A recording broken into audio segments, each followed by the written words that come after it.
Ritz limited की तरफ से आपकी असिस्टेंट की पोस्ट पर नोटिफिकेशन आ चुकी है। इस वीडियो में मैं आपको बताने वाला हूं एलिजिबिलिटी क्राइटेरिया क्या है, सिलेक्शन का प्रोसेस यहाँ पर क्या रहेगा, क्या इस पोस्ट पर एक्सपीरियंस कंसीडर किया जा रहा है या नहीं, इसके अलावा यहाँ पर सैलरी क्या रहेगी, कैसे आप इसमें अप्लाई करोगे, सभी इंफॉर्मेशन मैं आपको इस वीडियो में शेयर करूंगा। तो वीडियो को स्टार्ट कर देते हैं।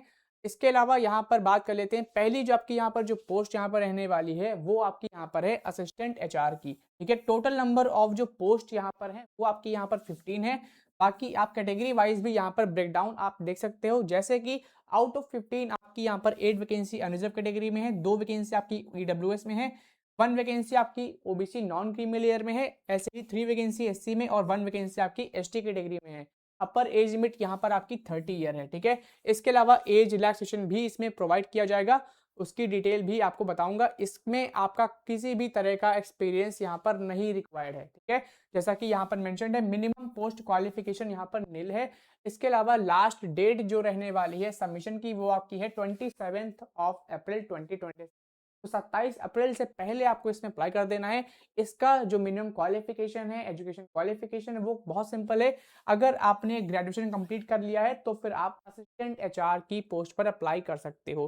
ठीक है, इसके अलावा जो भी आपने डिग्री कंप्लीट की है उसमें आपके मिनिमम जो है क्वालिफाइंग मार्क्स यहाँ पर जरूर होने चाहिए। जैसे कि आप यहाँ पर देख सकते हो 50% मार्क्स आपके जरूर यहाँ पर होने चाहिए। अगर आप SC ST OBC non creamy layer PWBD category से हो तो आपके मिनिमम ग्रेजुएशन में 45% यहाँ पर मार्क्स होने चाहिए। ठीक है, अब बाकी सिलेक्शन का जो प्रोसेस है वो आप यहाँ पर चेक कर सकते हो। तो यहाँ पर आपकी 125 ऑब्जेक्टिव टाइप के क्वेश्चन यहाँ पर रहने वाले हैं और ये पेपर आपका 2.5 आवर का होगा, यानी 2.5 घंटे का आपका ये पेपर यहाँ पर रहने वाला है।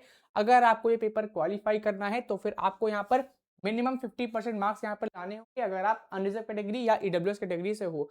अगर आप SC ST PWBD OBC non criminal category से हो तो मिनिमम आपको 45% यहाँ पर रिटेन टेस्ट में आपको स्कोर करना ही होगा, तभी आप क्वालिफाई कर लोगे। ठीक है, इसमें आपकी किसी भी तरह की नेगेटिव मार्किंग नहीं है। यहाँ पर आप चेक कर सकते हो, मेंशन्ड है no marks will be deducted in case of incorrect answer. तो आपकी नेगेटिव मार्किंग यहाँ पर नहीं है।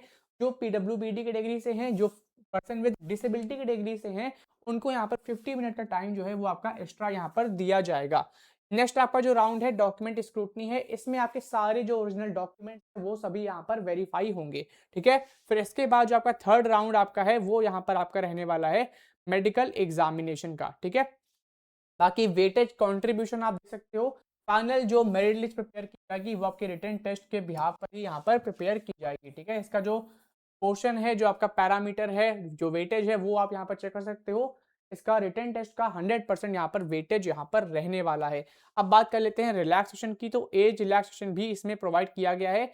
जैसा कि आप यहाँ पर देख सकते हो, एससी एसटी कैटेगरी को 5 ईयर्स का अपर एज लिमिट में रिलैक्सेशन प्रोवाइड किया गया है, ओबीसी नॉन क्रीमी लेयर को 3 ईयर्स का, पर्सन विद डिसेबिलिटी को पीडब्ल्यूबीडी कैटेगरी को 10 ईयर का अपर एज लिमिट में रिलैक्सेशन प्रोवाइड किया गया है।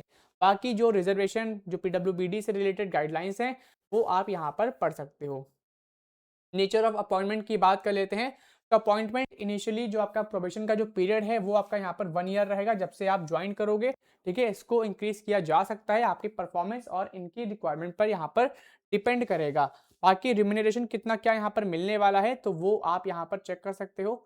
ठीक है, रिम्यूनरेशन आपका यहाँ पर मेंशन्ड है, जैसे कि पे स्केल जो है वो आपकी INR 20,000 रुपीज से लेकर 66,000 रुपीज पर मंथ यहाँ पर रहने वाली है। इसमें आपका जो अप्रोक्सीमेट जो सीटीसी बनेगा एनुअल वो आपका 8.16 लाख पर एनम का यहाँ पर सीटीसी रहने वाला है। इसके अलावा जो है सीटीसी में आपका अलाउंसेस सारी चीजें इंक्लूड रहेंगी। ठीक है, ये चीज आपको ध्यान रखनी है। अब इसकी जो एप्लीकेशन की जो फीस रहने वाली है वो भी आपकी मेंशन्ड है। अगर आप जनरल ओबीसी कैटेगरी कैंडिडेट्स हो तो फिर आपको 300 रुपीज प्लस टैक्सेस आपको यहाँ पर पे करने होंगे। अगर आप EWS SC ST PWBD category से हो तो आपको 100 रुपीज यहाँ पर एप्लीकेशन फी यहाँ पर पे करनी होगी। बाकी यहाँ पर आप देख सकते हो वेन्यू और टाइम, ये दोनों चीज आपकी मेंशन्ड है। रिटन टेस्ट जो आपका है आपका 14 डिफरेंट लोकेशन है और अक्रॉस इंडिया। ठीक है, ऑल ओवर इंडिया में 14 आपके एग्जाम सेंटर इसके रहने वाले हैं, जिसका जो डिस्क्रिप्शन है वो यहाँ पर आपका मेंशन्ड है सिटीज। ठीक है, इन सिटीज में आपका रिटन एग्जामिनेशन कंडक्ट किया जाएगा, वो चीज यहाँ पर मेंशन्ड है। जैसे आपका दिल्ली गुड़गांव है, कोलकाता, बेंगलोर, मुंबई, हैदराबाद, गुवाहाटी, लखनऊ आपका यूपी में है। ठीक है, भुवनेश्वर है, चेन्नई है, भिलई है, अहमदाबाद, रांची, पटना, त्रिवेंद्रम। यहाँ पर आपका ये रिटर्न एग्जामिनेशन जो है वो आपका कंडक्ट किया जाएगा। यूपी में आपका लखनऊ है, लखनऊ में आपका यहाँ पर रिटर्न एग्जामिनेशन कंडक्ट किया जाएगा। बाकी सिलेबस आप यहाँ पर चेक कर सकते हो, ठीक है, ये सिलेबस यहाँ पर मेंशन्ड है। इंग्लिश का जो पोर्शन है उसके 40 क्वेश्चन आने वाले हैं और इसमें आपका कौन सा टॉपिक है तो टॉपिक भी यहाँ पर मेंशन्ड है, ये टॉपिक आप देख सकते हो। ऐसे ही डेटा एनालिसिस एंड इंटरप्रिटेशन के यहाँ पर 40 क्वेश्चन रहने वाले हैं, इसके भी यहाँ पर आपको टॉपिक दिख रहे हैं, ठीक है।